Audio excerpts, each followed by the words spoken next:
Good afternoon, everybody. My name is Emily Winterbotham. I am the director of RUSI's Terrorism and Conflict Research Group. And I am delighted to welcome you all to this event this afternoon, which is the reason for the event itself is the launch of my dear colleague and friend's book, Dr. Jessica White, on gender mainstreaming in counterterrorism policy, building transformative strategies to countering violent extremism, which was published in November this year in Routledge's Gender and Security series. And I know Jess is really happy that it's finally been published, which is the culmination of years of work that she did for her as part of her PhD as well. And I think really is a great opportunity for us to discuss the significance of understanding the role of gender in security and specifically in counterterrorism, which has gained a lot of attention in research in recent years, and yet often no one really knows what it means, and in particular, what does gender mainstreaming really mean in practice?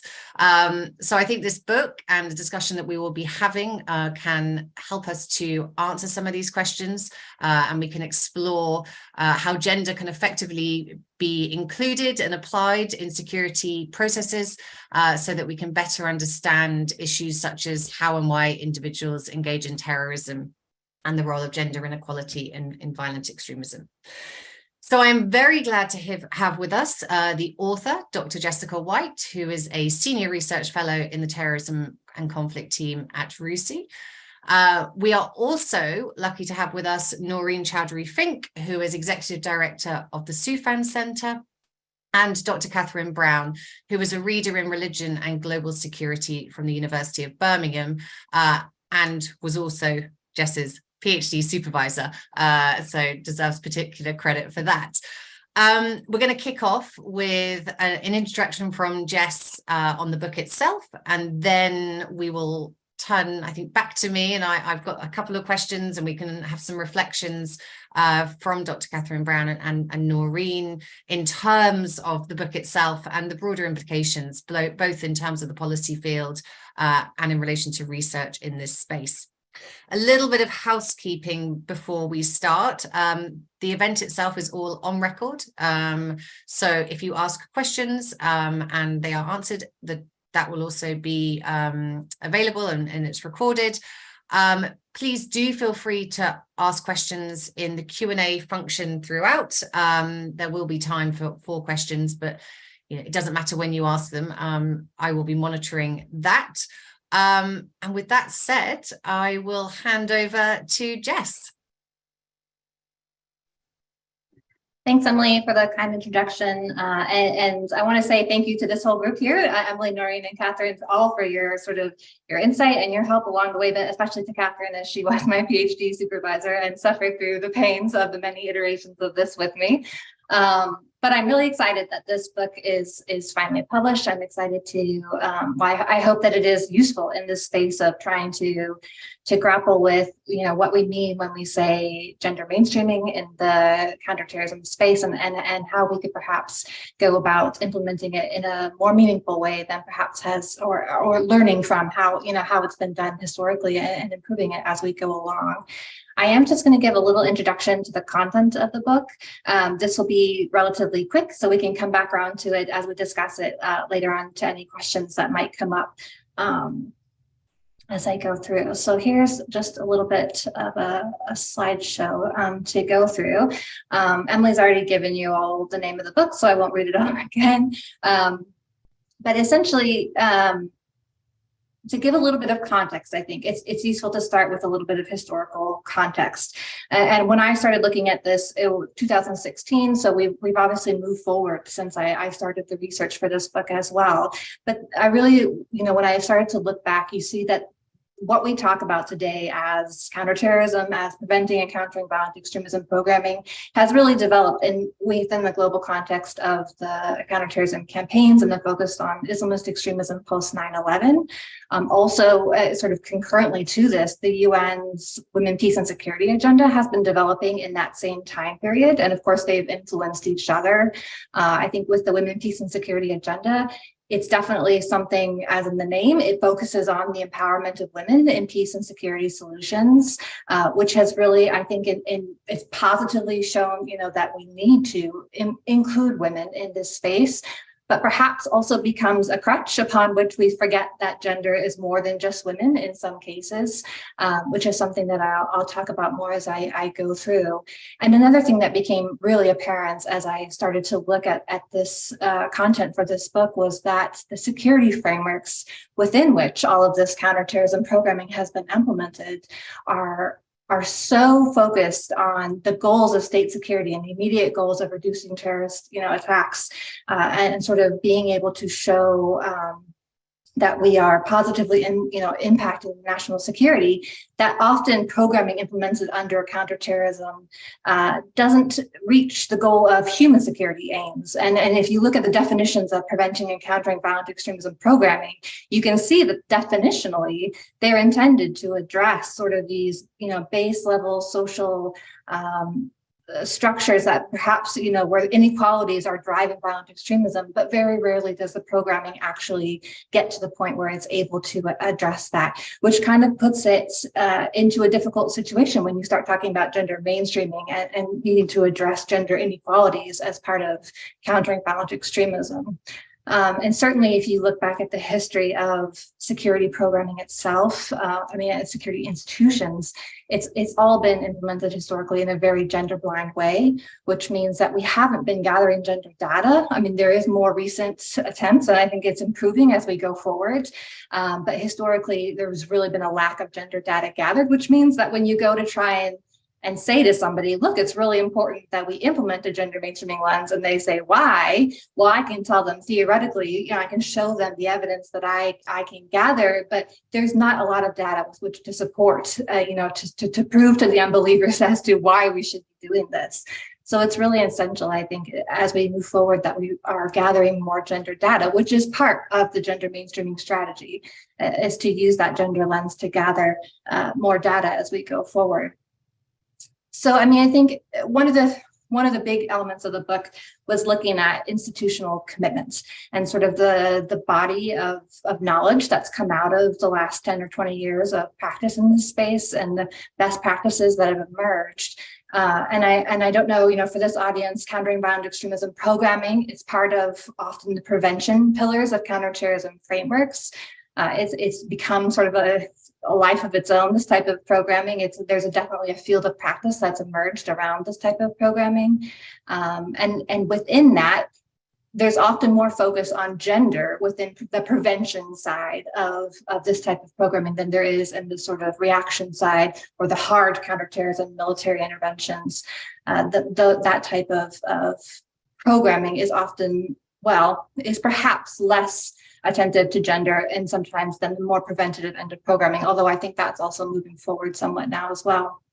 So the book was focused around a sort of comparative review of several countering violent extremism program case studies, including a couple of RUSI programs that were implemented, which is how I came to be at my current job at RUSI by looking at those case studies. So, it's a lot to cover in, sort of a short amount of time, but some of the things that emerged out of this review of the programming itself was that really it's essential to employ the gender mainstreaming strategy across the whole length of the program. It's very difficult to start in the middle and try and backfill gender mainstreaming into a program. It needs to be there for the program design, for the implementation, and for the monitoring and evaluation process. So the book works over several chapters and sort of looking at several iterations of programming. It works to build what I call a gender analysis framework, but it's looking at gender as a category, where we're trying to add women into programming and ensure that we are including them. It looks at gender as a power relationship and the need to think about local power dynamics as you think about how gender is impacting the local context.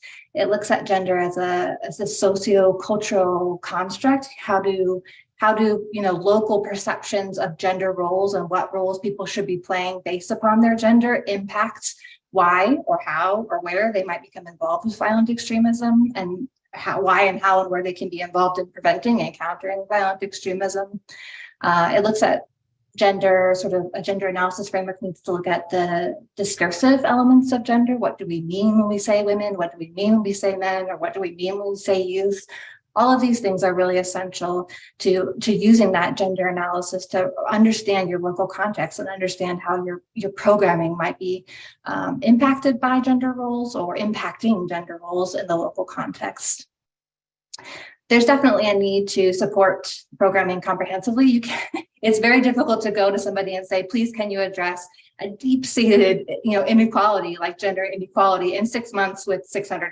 It's really impractical to think that it's possible to address, long issues of inequalities with a short programming cycle and a small budget. So I think there's definitely an element of program support, the comprehensive nature of programming. How do we address these issues? If that's part of what is needed to prevent violent extremism, how can they be addressed?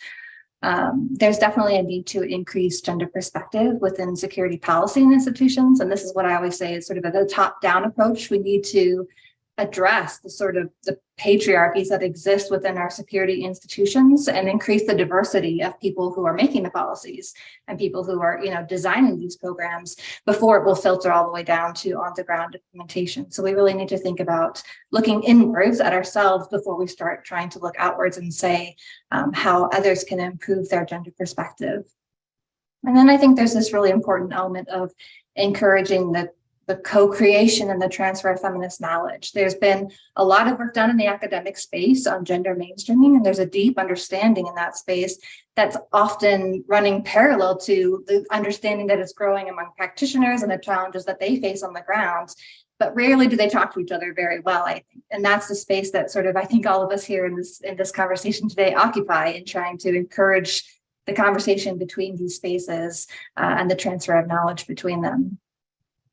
These were the sort of recommendations that came out of the research that I did, and I probably don't have time to go through them in a very comprehensive way, but certainly, one of the things I think we always have to start these conversations with is that gender doesn't equal women. Gender applies to every individual. There are gender role expectations upon every individual, and that will depend on your local context what those are, but we really need to understand the depth and the breadth of that multidimensional and very complex issue. The way that gender is a socioculturally constructed concept. I mean, I think this is something that Catherine has spoken about a lot, sort of gendered radicalization, how even the spaces where we go to and the institutions and the structures of our societies are all impacted by gender norms and have expectations for people. One of the really interesting things I think that often we don't think about, because this is a discursive thing, is that most preventing and countering violent extremism, the primary target group of this type of programming and the primary engagement group of this type of programming is youth. But in a lot of programming, that's never defined beyond youth. So there's a question in there, well, has this program considered that male and female youth in a local context would be having a very different experience? So I think that's something to think about as we think about who we're intervening with, and are we considering their differences? There's really been a growing conversation around intersectionality in this space and sort of complex identities. And this is something that's really essential, I think, especially in the context of counterterrorism as it exists today, that we think about women is not one group, right? As a woman, I might be from a certain socioeconomic status. I might be from a certain racial background or a certain affiliation to a certain tribe or family. And these are all things that are impacting identity. And we really need to consider that as part of our assessment in this space. On something, this is a big one to try and talk about quickly, but gender essentialisms. This has been something that we've seen, sort of expectations that women are good at this and men are good at that, or women are more peaceful and men are more violent. These are essentialisms. These are assumptions, stereotypes about people based upon gender. And I think we really need to reconsider if we are applying those, how we are applying those, and making an effort to look beyond the common essentialisms.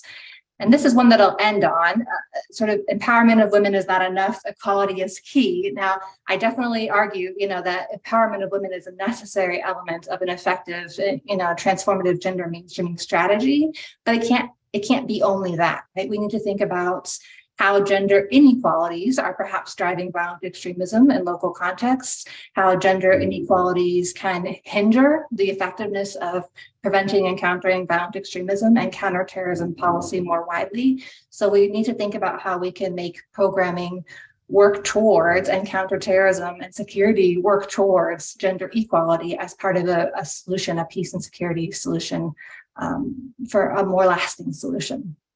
So I think I'll leave it there. That was very quick. I apologize, but we can come back and ask questions as we go through. Thanks, Jess. I think that's a great overview of the book and some of the challenging questions that we face. And I mean, ending on my particular pet hate, I guess, in this space around gender essentialisms, which we think are, a thing of the past and then always crop up constantly. I mean, if you allow me a brief aside, if I look at some of the narratives around the war in Ukraine and the constant gendered narratives that we see ascribed to the nature of the conflict, to the role of Putin, on all sides. I would like to bring in, I know that we are going to turn to the Q&A, but I would like to bring in our two panelists into this discussion so that they can reflect both on the implications of the book, but also their own experiences in the field after decades of work on this topic. So perhaps if I can just turn firstly to Noreen. And let's consider this question about counterterrorism and women, peace and security, which historically are kind of communities which haven't always necessarily got along or haven't always found points of convergence. And actually, Noreen, I know that you at the Soufan Center have been doing a lot of work recently in terms of how counterterrorism has been siloed from broader issues, including conflict issues. And as someone who's worked on these issues for a number of years, including at the UN level, I just wonder if you could talk a little bit around the challenges that you've seen in the international space around commitments to the women, peace and security agenda. And how how you may be able to move towards more meaningful gender mainstreaming approaches. And, as something that we've talked about quite a lot, being more practical. So moving beyond your high level commitments and actually seeing something happen in practice. So over to you, Noreen. Just a few small questions to start the day. Well, let me start by saying a huge congratulations to Jessica on the book and on getting this conversation really sort of fired up again. And I think it's really great to be with all of you. For me, it's morning, so good morning from New York. And just a quick apology, there's a jackhammer outside, which is quite loud. So if you can't hear me, please just signal or wave. Commitments to WPS, I think we're in sort of a very challenging inflection point, I should say. There was a time when there wasn't even a box to tick, right? So we couldn't complain about a box ticking exercise because for about a decade of certainly international CT discussion, the box didn't exist and nobody even thought about gender. And then we got, for better, for worse. And in the Security Council, we got something like Resolution 2242, and we got this sort of very high level recognition about the intersections of WPS and CT. And it seemed for a while that we were at risk of it becoming a box ticking exercise because everything stopped at that top level statement and didn't really go down, and everyone assumed that at least the top level statement was acceptable and sort of repeated. I think we're at a moment where we actually have to fight again for that top level statement. I think that question is being reopened as to whether we should even be having this discussion, much less sort of going into detail. And I think one challenge is because there hasn't really been a recognition about how WPS really shapes CT CVE in practice. And, Jess has talked about the say-do gap quite a lot. There's been a lot of rhetorical support for it, but if you look at funding streams, if you look at project designs, if you look at project evaluations, you're still not really seeing a gendered lens in any of that. So I think that that sort of consistently has led to questions about what is the relationship really between WPS and CT. And, Jess was mentioning data. I think part of the challenge is we keep being asked about data to justify that intersection. And the fact that, the lens of, I would say half the population if you're talking about women, but I'd say all the population if you're talking about really a gendered lens, right? The fact that we should have to justify taking that into account through data is itself somewhat disturbing, I think, because certainly terrorist groups do it. And we've seen terrorist groups be really effective at using very gendered lenses, whether it's in their recruitment strategies, whether it's in their narratives, like their own propaganda, whether it is in how they treat the communities that they are purporting to support or adversarial context. So I think part of the reason we really haven't seen the kind of commitment developed that I think it should have is that the question is being asked again about why and whether it's even necessary. And that really, really worries me. I was happier with the, oh my gosh, it's become a box ticking exercise. What do we do?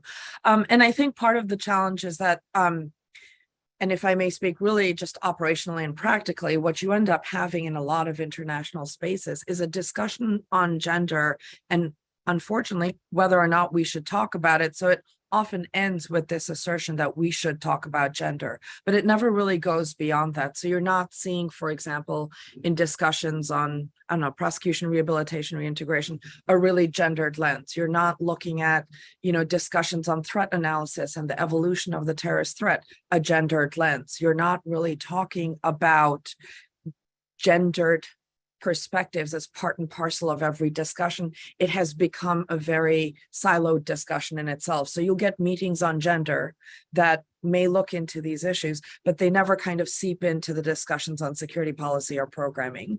And then just very quickly, for all the support from many donors and many big actors, you don't see an impact in the way projects are being designed or evaluated, and you're not seeing the funding allocated to do that. So it's very difficult to ask an entity to do the same program, but integrate a gendered lens, but integrate gender and evaluation and all this stuff if the donors aren't adding that kind of funding or capacity to the project, right? So the asks are getting kind of generic and big without any support to actually make it happen in practice. I have a lot of thoughts, but let me just end there. And then hopefully we can go back to a few other issues too. Thanks, Noreen. Jess, I don't know if you want to come back in on anything before I kind of turn to Catherine for a few thoughts, because there's quite a bit that Noreen's just kind of reflected on.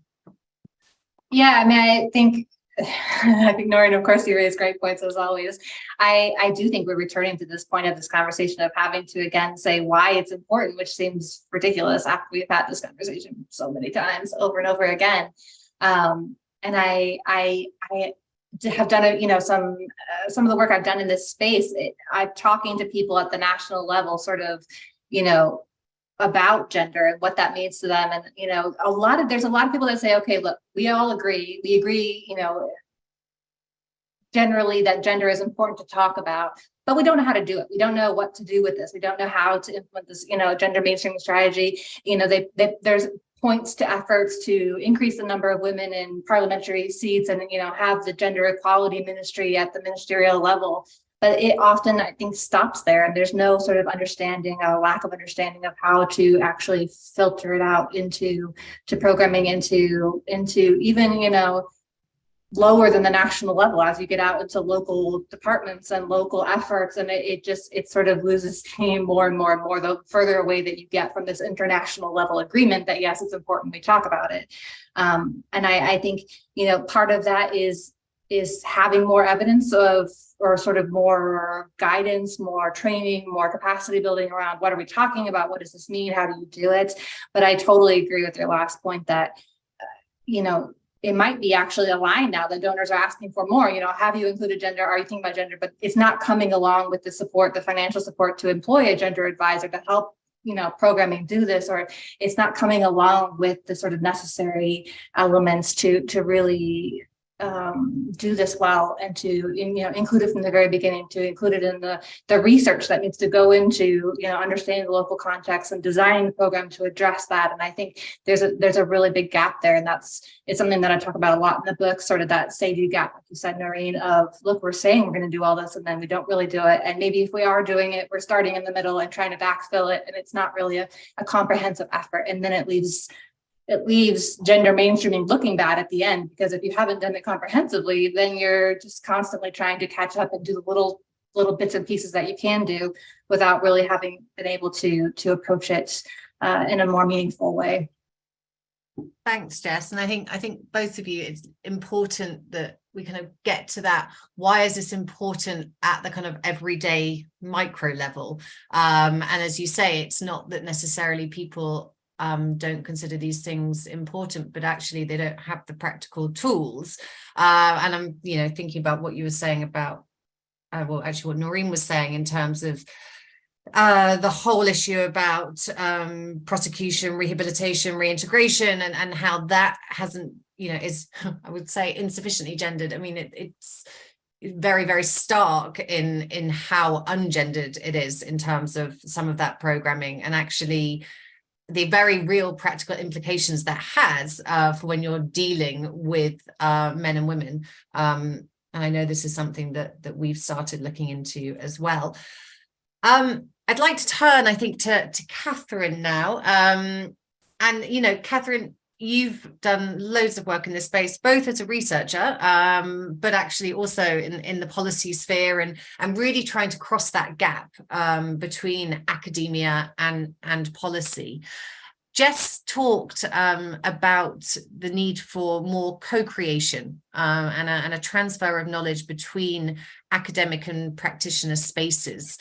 When you've been doing this kind of work, what are some of the challenges you see with that? And I guess kind of how far do you think policymakers are willing to actually take the academic's perspective? Over to you, Catherine.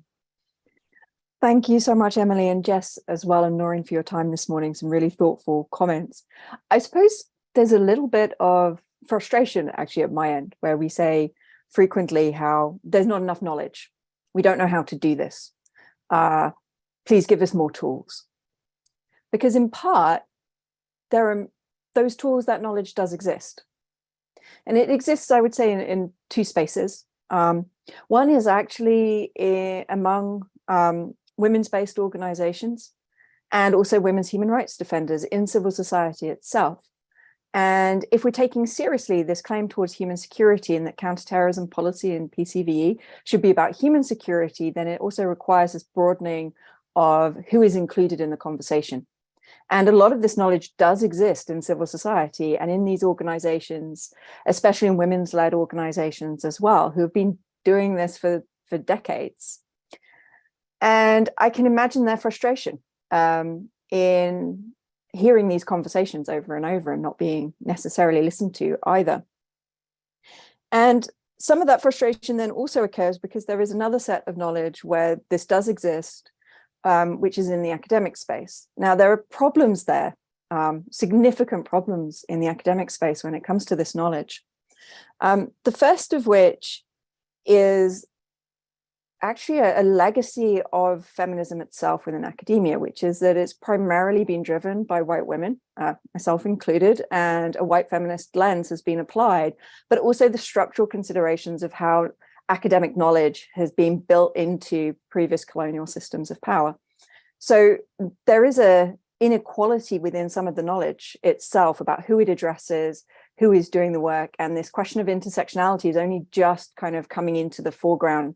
But I think that is slowly taking place. And I think that's really important to acknowledge how we're doing that. And I think, Jess, this is something we can reflect on as a community of practice, as well as a community of academics, about how we can broaden our own understanding and kind of break out of the kind of colonial legacy, although some of that might be institutional and beyond our own powers, I suspect. But the other issue around academic knowledge is that it's often hidden behind paywalls. It's often hidden through publishing contracts and paywalls in journals that are subscription only. So it's a real pleasure that RUSI is doing this and opening up the discussion to a broader audience. And I think that's super important. But that paywall and that question of the Orientalist knowledge does mean, in a way, that there are some very practical challenges to this co-creation of knowledge. A rightful kind of skepticism, in part, from the NGO world and others wanting to interact with academics who have also in the past been quite extractive in their knowledge seeking, right? So in other words, we've gone to civil society organizations, said, please share your data, please can we work with us, and got all our information and then said, bye. And so I think that needs to be addressed, those inequalities from the academic side. And that leads to very practical considerations around the structure as well, about the time academics are given to do this type of work, but also the funding that civil society organizations are also given to do the research on themselves, right? If we're only funding people to do stuff, but not to reflect on what they're doing or to evaluate what they're doing, then again, that ask is really big, right? So that's where I think there can be a shift in a more positive future, is where academic institutions and wider think tanks and research institutions support NGOs in doing this type of research in order to have that reflective moment and use our kind of capital, if you will, to that end. But there is a foundational question as well that's beyond this kind of practical issue of how to do the research and building up trust between two institutions or bodies of work. And this is to do with the objectives and the types of questions that civil society might be interested in, that practitioners might be interested in, and the types of questions academics tend to be interested in. And it reminds me, and what I was rereading your book earlier today, was really how your work and this whole project is about praxis, the kind of the reflection and the process of how intellectual ideas or theories are put into practice, and that opportunity to really reflect and to realize and enact those theories, and that process of kind of the feedback loop is where that knowledge can be really, really helpful. And I think it's so interesting that we have a set of ideas about the world that come from the practitioner level, from civil society, that is reflected upon in the academic world, and then we're looking at ways of bringing that back in and seeing, okay, how are these ideas enacted? And the WPSA agenda is a really interesting example of that as well, how intellectual ideas about equality, empowerment, human security have developed over time into very practical suggestions. And so in that sense, I think what can be really important is just recognizing, while the questions might be different, this cycle of looking at how intellectual questions kind of put into practice, and then reflecting on that practice leading to more intellectual questions and rethinking those concepts, is a really productive one. And kind of seeing it more as a cycle will help, rather than asking civil society or NGOs or practitioners to fundamentally change what they do, or even to ask academics to fundamentally change the questions they're interested in and what they do, but to see that as two sides of the same coin in order to actually lead to meaningful change or transformative change, which is one of the things you're after, Jess. Thanks, Catherine. Really important points, and ones that, I think even cover some of the questions which we started to have coming in, and particularly one that I think we're very interested in at RUSI, in terms of like capturing knowledge and how you actually capture it to then be able to disseminate it, but without, as you say, expecting those that are doing the work to kind of fundamentally change the ways that they're doing things, and protecting what they're doing as well. Jess, I've got a number of questions that are coming in, but did you want to just have a couple of minutes to just reflect on some of Catherine's thoughts, and then I will start, I think, maybe disseminating some of these questions between the three of you. Yeah, thanks. I think it was really useful, your thoughts, Catherine, on this space, and I think, very insightful as always.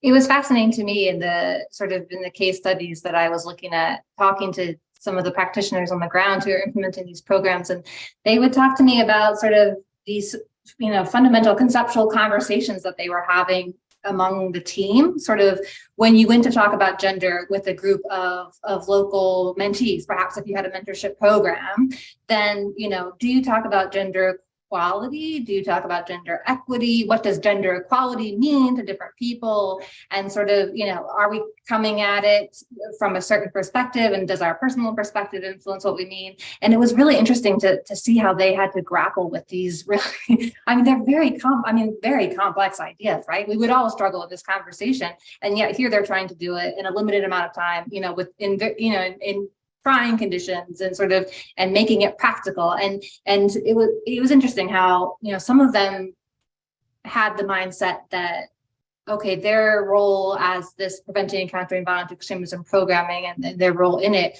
was to address the issues and to discuss what, you know, what gender inequalities mean, what, you know, what we're talking about, to show how gender inequality could lead to these, you know, these challenges, these issues, these damages, but not to try and convince somebody that a certain way of thinking was the right way, whereas some were thought, you know, had more of the thought process that, okay, this is what we mean, we were aiming for this. And it was this really interesting struggle of over ideas. And I think it sort of it came out too, and that same sort of struggle over the ideas between academics who've been working in this space forever, who say, you know, look, we've gone over this, we've said this is going to happen, we could predict that all of this is going to happen, but the practitioners are grappling, you know, with so many on the ground challenges that it becomes two different ways of thinking about it. And I think it's a really useful conversation when we can try and put them together in a room and have them, or have, you know, a meaningful discussion about bringing together these points of view. So I really appreciate your insights, Catherine. I think there's a lot of good practice that we could try and encourage going forward in trying to bring together different points of view. And like you say, the questions aren't so fundamentally different. We just have to think about them in a way that we can think of them as two sides of the same coin, like you said. I'm going to turn to the questions now, and I'm just going to ask a couple up front and then come back to the others, because I'm conscious that we do have some to get through. The first is just around the absence of men in these type of events, which I did, by the way. It's the first thing I do when I chair or present or attend one of these events. I immediately check who's attending, and I hate to say it, yes, I do clock the number of men, and there are men on this list, so you may have to ask a question to prove that you're here, I would say. But so there's that first question in terms of, you know, why is there always an absence of men in these type of events? And then the second question, which I think is important to address, which is around violent extremism, which has often been associated with jihadist extremism or Islamist extremism, recognizing that there have been violent extremism in a number of different types of extremism and across communities. And so the question is it not the outcome of the interplay of complex social and economic problems that exist in the modern day that are affecting people irrespective of gender? So I'm going to turn to Jess, to you, and then I'll turn to Catherine and Noreen as well for their thoughts. Yeah, I mean, I think the question about men being present, it comes back to, I think, this sort of fundamental broad conception that when we say gender, we're talking about women. So then it's assumed that this is a women's issue, and then women are the ones that are supposed to study it and talk about it and attend it. And it really, it's challenged by this sort of conception of security as a male space and the sort of institutional patriarchy, I would say, that exists within security institutions and the security space. And I think we certainly do need to encourage everyone to have this conversation, because gender norms impact everyone. I mean, gender norm expectations impact men just as much as they impact women. They impact all individuals of all gender identities. And it's really important that we try and push this conversation for everyone to be included. That practically is more difficult than to find people to engage with this conversation regularly. There are just more women than there are men in this space. in the sort of a practical level, but I do think it's definitely important that we encourage diversity of all types in this space and in this conversation. And it's something that we do seek to do with our webinars at RUSI, and sometimes we fall short, as we are all women here on this panel, but it is an important thing to have male champions and male backing of this space. On the issue of extremism and how we think about extremism, I definitely agree that the lens of the last 20 years has been very focused on Islamist extremism, and that countering violent extremism programming itself has kind of come out of that focus in the transnational space. But I would say sort of the importance of gender mainstreaming is true across all extremisms. I mean, far-right extremists are wildly creative with the ways in which they use gender norms to recruit people. They use it in their narratives. I mean, the sort of gender inequalities exist everywhere. We are all part of a gender unequal world, and gender inequalities are used to drive violent extremism of all flavors, and it certainly is essential that gender mainstreaming strategies are designed in such a way as to be ideologically blind or to be able to be applied across ideologies. And I think that's the importance of this gender analysis framework, or using a gender lens to really research and understand your local context, because whether that is whether that's anti-government or white supremacists or Islamists or Buddhists or whatever it is, any type of extremism is going to have gender inequalities as drivers of that type of extremism, and gender norms would be part of the narrative and part of the recruitment strategies and all of that. So I think gender is not it's definitely, it applies to everyone. It applies across contexts, and we should, in a truly gender equal world, we wouldn't have to worry about gender. But until that point, I think we have to consider how it's impacting people of different genders differently. Yeah, and of course, very difficult to disassociate things like the economy and society from gender and the impact that gender has all on types of inequalities intersect for sure. Yeah, and Catherine, I know this is something that you have written about in terms of gendered expectations and men and women's roles in that. So any thoughts in that regard? Yeah, so I was just reflecting on a slightly different conversation, which is the number of times I've been in security spaces where, as the lone woman, right, token often, and always expected to talk about gender, and they're slightly surprised when sometimes yes, I talk about gender, but as part of a broader issue. So I'm not just doing here's the women's topics, right? So when I talk about violent extremism, I talk about it broadly and incorporate gender as part of that. Sometimes I find it frustrating where we're always saying, but where are the men in these spaces, when I've fought so hard to have more women in spaces as well? So I think actually we might be asking a slightly different question, which is, why is gender not within and women not fully integrated within these wider security discussions, which is Noreen's point earlier, about how the learning and the knowledge that we see in feminist spaces and the WPS agenda doesn't kind of get dragged into the other world. So that was just an initial thought, and that this is the opposite of a manel or a man panel as such, which is fun. So on the gendered element, and I think part of the challenge is that we cannot separate gender out from these other social issues, as Jess was saying, right? So how race, how religion, how sexuality, how disability intersects with gender is really important to understand. But gender, nevertheless, is one of the overarching logics behind both violent extremism, but also how countering violent extremism works, and how it has been used. So we also need to pay attention to how our counterterrorism and our countering violent extremism policies and programs and practices subconsciously have their own gender there as such, right? So they're often, this gender blindness is itself certain sets of assumptions about gender, right? And I think that's something that we can reflect on here, is how, the gender blindness itself is a certain set of assumptions about gender. Yeah. Thanks, Catherine. Noreen, any reflections? I was just going to second everything that's already been said, because I found it really hard to imagine how social and economic problems aren't gendered when I think about income inequality, access to healthcare, access to participation in politics, unemployment, access to employment opportunities, all the things we know that have been part and parcel of grievances that have sort of facilitated support for violent extremist groups, or violent extremist groups have exploited many of these grievances to either present a better alternative or a very compelling set of incentives.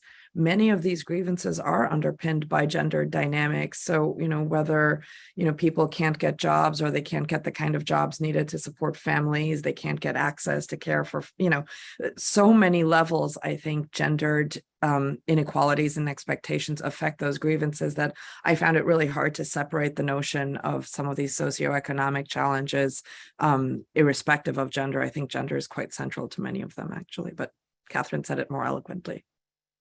Thanks, Noreen. And then we have a question about mainstreaming gender, and the fact that mainstreaming gender can often be seen to be imposed by external organizations, with not enough emphasis on programming from the community itself, particularly, I guess, programming that can be seen to be transformational within local cultural traditions. And I think this is something, actually, Catherine, that you were reflecting on in your intervention. Jess, is this something that came across in the research you did and in the book itself? Yeah, it did come across the challenges of conceptions of what gender equality is and why it's important to the equation, and should we challenge gender inequalities, and in what context do we challenge, and how do we be respectful to local cultures while also challenging the inequality. And this was sort of a fundamental, I think, challenge to this space of gender mainstreaming, is how, on what basis can we build this argument that gender equality should be a goal of countering violent extremism.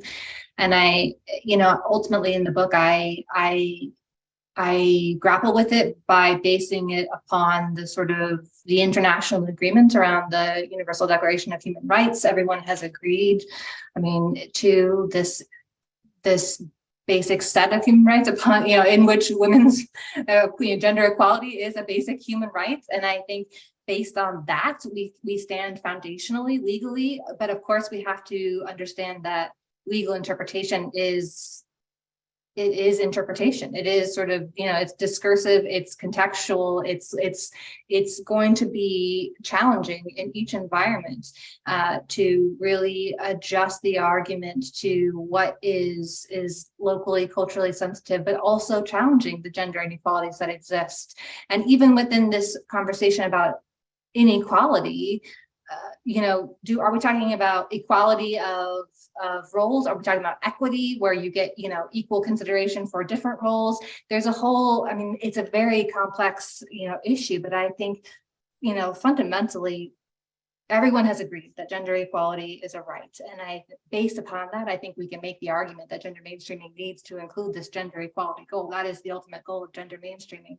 It does need to be done, I would argue, in a sensitive way, but ultimately, even in the programs that I looked at, you could see how the practitioners at the local level, they, once you get into this conversation of gender inequality, that becomes like a very primary, that's a day-to-day, impacting influence on people. So you might be going to have a session, with your group of mentees to talk about countering violent extremism, and end up talking the whole time about divorce law, or sort of, the local gender inequalities that were impacting, these people's day-to-day lives. And it's such a primary issue in their lives that it becomes one that really needs to be addressed in order to be able to think about a complete peace and security solution. So it is challenging, certainly, and I think it does have to be done in a sensitive way. And it has tended to come in the context of transnational countering violent extremism programming from a donor-driven agenda. However, I think there is, certainly there is local buy-in, local interest in seeing it move forward. Thanks, Jess. Noreen, thinking about the work that you did as a senior policy advisor on counterterrorism for the UK mission to the UN. I mean, you must have been in that position where there was top-down policy decisions going on. How do you reconcile that with this kind of need for a broader bottom-up local cultural community-based approach? Thanks again for the big question. I'm sorry, I keep doing it. A lot of existential angst.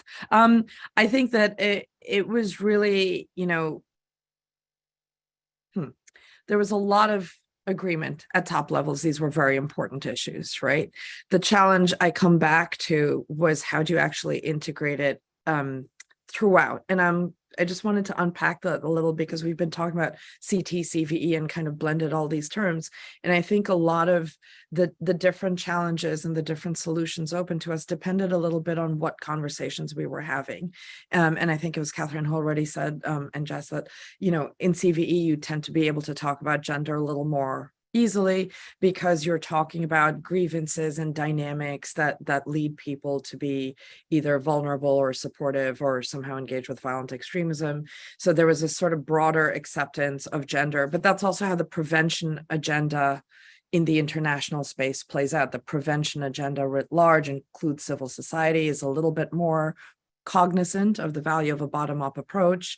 And I think in that space, there was more room for discussing these intersections and pushing for a little bit more integration because you're working with development practitioners, community groups, other agencies and ministries.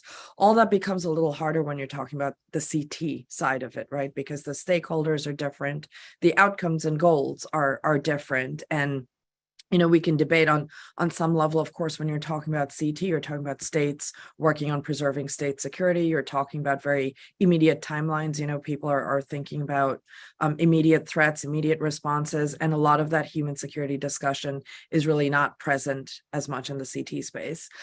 So I think that's one of the challenges that we keep talking about CT, CVE as if it's all the same space, but even on a policy level, they're very, very different spaces. Your stakeholders are different. Your policy opportunities are different. But, that's also how governments and states are organized. All of this is really siloed. So the WPS teams and the CT teams and the CVE teams and the development teams and the ODA, it's all so siloed that in a way that kind of difficult intersection is inevitable, right? And I'm not even talking from a big esoteric point. I am just in very practical terms.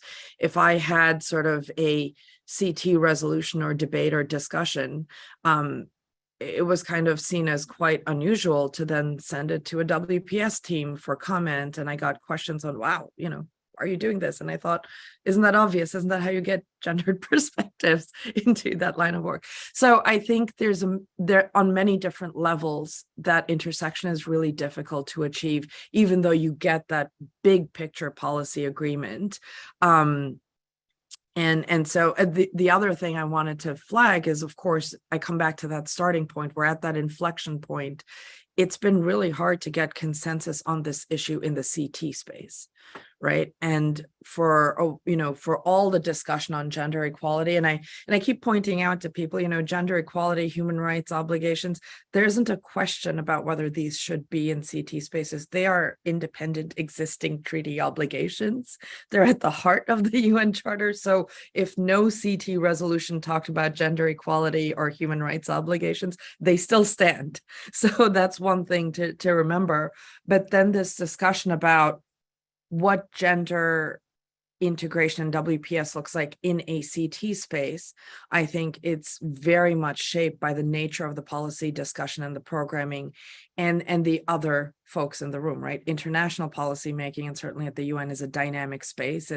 You can have like-minded countries that believe one thing, you can have others questioning why we're even having this discussion. And I think we're back at that point where I see a lot of the work done over the last few years is suddenly being questioned. Fine, you have gender equality, let UN women deal with that. Why are we discussing this in a CT space? What's it to do with CT? And I maybe that's on us a little. Maybe we haven't made the argument strong enough in some ways about the CT side. There was so much investment about the CVE discussion, about the value of engaging a gendered lens in prevention and civil society. I think the case for CT and the value added in the security space and the obligations in the security space have not been as sort of strongly made, for better or for worse. So those are some of the challenges. I think that's an excellent point to make, and actually, in part answers the last question, which is about the kind of unintended consequences of some of the policies, and in particular, I guess we could talk about the unintended consequences of the CT space for a long time. Catherine, anything to add to that before I turn to our last question? Just a few thoughts, especially about the CT-CVE distinction, which I really grateful that kind of got flagged up in a sense, because also it's the question about whether CVE was, I think other people have referred to it as women washing, right? So you add women into the CVE space to make it seem less security orientated, to make it seem less hard or less nefarious, perhaps, because when women do it, that's nice. That kind of women washing argument. And I can really see that and coming to play. So the CT-CVE distinction also can undermine CVE itself. When really looking at that needs to be worked on. But the other thing I just wanted to flag up is this question of whether a gender lens is necessarily externally imposed on local communities or in foreign spaces. And I think that places women human rights defenders and women's-based organizations and local feminists in a really challenging space where they're kind of presumed to be sacrificing their local identity for some global secularist feminist white space, which means that they lose ground in their own communities because of this presentation. But it also makes them vulnerable from the state, who also then become really suspicious of them. Right, they're seen as foreign interventor, only chasing a foreign agenda, not actually supporting the government at hand. But also the extremist groups see them as a challenge because they are putting forward feminist arguments and they are putting forward these gender equality arguments from their own local traditions and perspectives. But they are being undermined, and then the extremists target them as well. So they're caught between a rock and a hard place, right? The state is using this, gender equality is just a foreign agenda and it's undermining the state, and the extremists see them as a threat, saying, oh, well, you're undermining local communities as well. Whereas in fact, local women's-based organizations, women's human rights defenders, have been working within their traditions, within their communities, from their own perspectives for decades, and we really need to find ways to support them better so that they can have security to actually do the work they do for gender equality and for human security, and to hold the state to account for its CT practices where they don't support women and where actually CT practices harm women. And also to support them when they're facing challenges from extremists who accuse them of being infidels or for giving up being race traitors, right? Et cetera, right? And then they have real threats to their lives. So I think we just need to be very cautious about always seeing it as externally imposed agenda and think about how can we support local organizations and local feminists better. And that's on us. And I say us as, people working in international organizations in relatively wealthy institutions in comparison, and with both privilege of English fluency, access to spaces and so on. And how can we give voice to others? I for one need to do better at that for sure. Thanks, Catherine. I'm conscious that we are drawing to a close, and I'd like to give, I think, maybe the final word to you, Jess, and it may be briefly on anything that we've discussed or on this question of empowerment and radicalization to violent extremist groups. I know the question was about ISIS, but I think the question can be translated more broadly to that notion too. But up to you to kind of sum up your thoughts in 30 seconds, and then I will draw us to a close. No pressure, right? Should I get the music that's like the pressure music?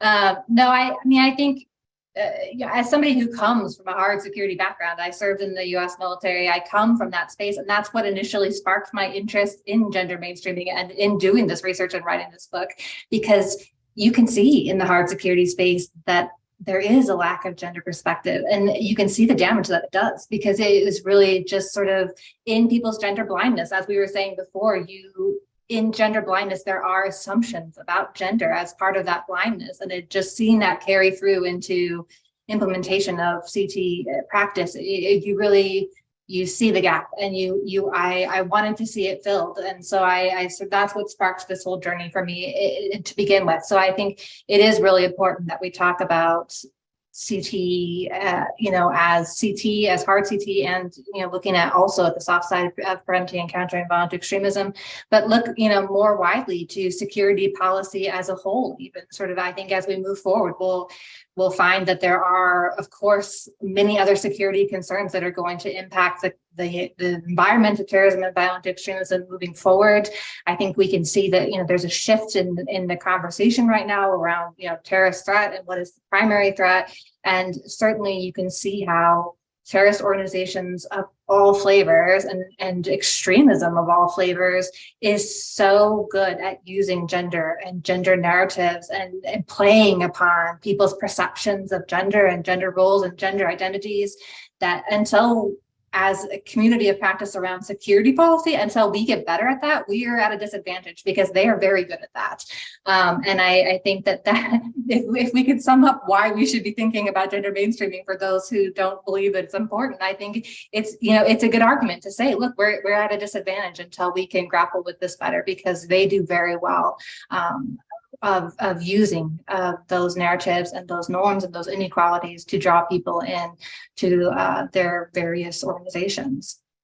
But I think, ultimately we make the argument that gender mainstreaming needs to be about reaching this point of gender equality and really examining how our security policy and our security programming can be working towards that goal of gender equality.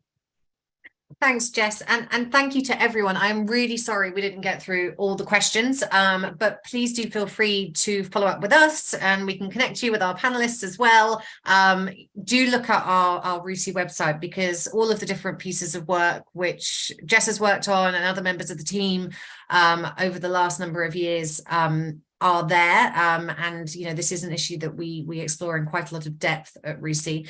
But I would like to thank, first of all, Jess, and obviously congratulations again on the book, and in particular thank you to Catherine and Noreen for joining us today and for continuing to support. I feel like you're both dragged into all of RUSI's efforts in this area, so all of your support is welcome. I know by Jess, but also more broadly from the terrorism and conflict team.